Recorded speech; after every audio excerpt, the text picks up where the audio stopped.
After natin mapinturahan, itong kagandahan ng walang tama yung sigunyal.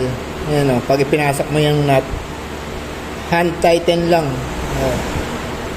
Ayan o, maluwag siya. Hindi yung walang kamalay-malay yung customer kapag nasugatan, hindi na may pasok ng kamay yung nut. Tapos pupwersahin ng baril.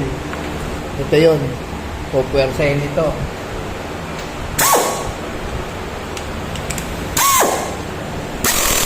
Gusto ngayon magpapakulay, may tuturo ako sa inyo para hindi malos thread o mabusalsal dito kanyang sigunyal. Karamihan kasi sa mga nagkakalas na magneto, nabubusalsal ang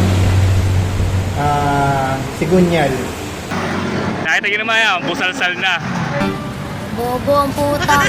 Karamihan, once na nagbaklas na magneto, nalolos thread to o kaya nabubusalsal, lumalaki kasi yung sigunyal niya kapag napupwersa ng puller. Ito yun, kapag napupwersa. Okay, ito ko mayroon akong ginagamit na special tools. Ito kasi once na tumutok dito, ito yan, tututok yan dito eh,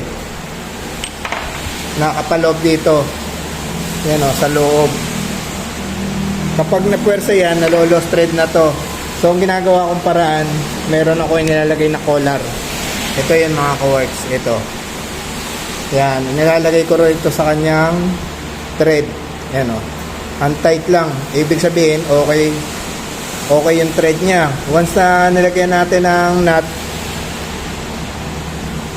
hindi siya maigpit, hindi rin siya lost thread. Yan o, lalagay nyo lang yan dyan para hindi mag-expand yung sigunyal. Tapos kasyang-kasya naman yung sa loob, lagay nyo na to. Yan, teka, wait lang mga kawork, sprayan lang natin ng WD-40 para malubricate.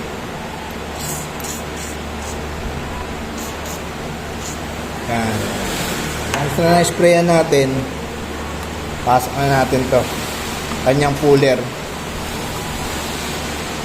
Kasi karamihan ng mga nakakalas na magneto, napakahirap kalasin sa mga gusto mag DIY dyan. Kaya nangyayari yung malalaking puller na nilalagay na tubo. Ito yung mga ka-works, yung dulo nya nakakalos thread ng sigunyal. So nilagyan ko siya ng spacer dun sa loob para hindi lost thread ang sigunyal. Ito, pakita ko mga ka-works, wait lang ha. Yan, after nyan, kakalasin ko na. Ito, power tools.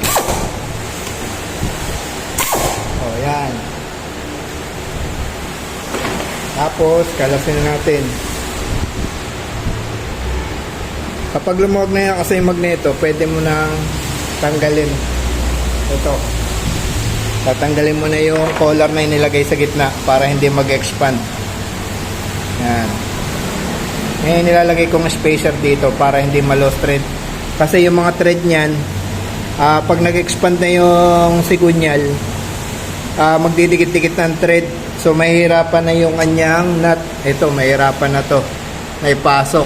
Kaya mangyayari persahan o kaya magkakaroon ka ng retread na mangyayari sa iyong sigunyal. Yan o. Ibig sabihin, hindi tinamaan. Tapos,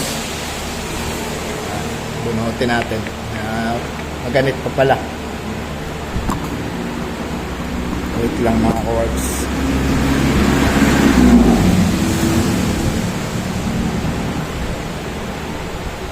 Bunutin natin magneto. Ayan.